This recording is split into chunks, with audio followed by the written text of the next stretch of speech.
Tiniyak naman ng Malacanang na kaisa sila sa galit sa katiwalian sa pork barrel. Pananagutin daw nila yung mga nasa likod ng pangungurakot. Pero ang pork barrel ni Pangulong Aquino, malabo pa raw na bungagin. Nakatutok si Claire Delfin.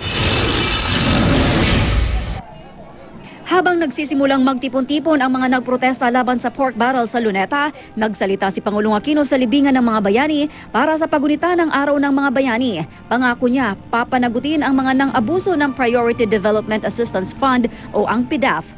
Gagawin natin ang lahat ng ating makakaya upang tukuyin at panagutin ang mga nagkuntsabahan para dungisan ang dapat sana'y marangal na layunin ng dating PDAF.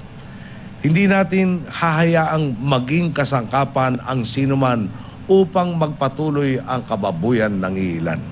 Noong Biyernes, inanunsyo ng Pangulo ang pag-abolish sa PDAF. Pero puna ng mga kritiko dahil papayagan pa rin ang mga mambabatas na mamili ng mga proyekto, ito ay PDAF pa rin daw na bibigyan ng ibang pangalan. Bagay na pinabulaanan ni Presidential Spokesman Edwin Lacerda. Lahat ng proyekto po ng mga distrito ay ilalagay na po sa mga implementing agencies.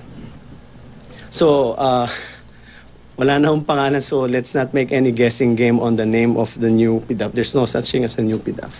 Isa pang tanong ng mga kritiko, bakit daw noong panahon lang ng Arroyo administration ang ginawang pagsusuri ng Commission on Audit sa pork barrel, bakit hindi rin ito gawin ngayong Aquino administration? All these reports are all out there. It's all out there in the website.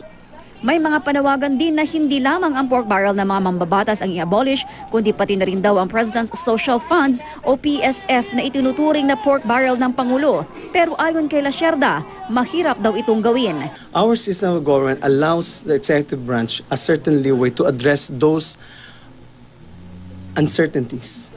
Pero paniguro ng Malacanang, dumadaan naman daw ito sa Commission on Audit. Lahat ng impormasyon sa audit kusang inilalabas ng COA sa kanilang website.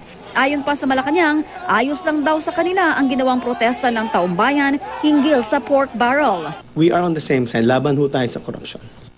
Claire Delfin, Nakatutok, 24 Oras.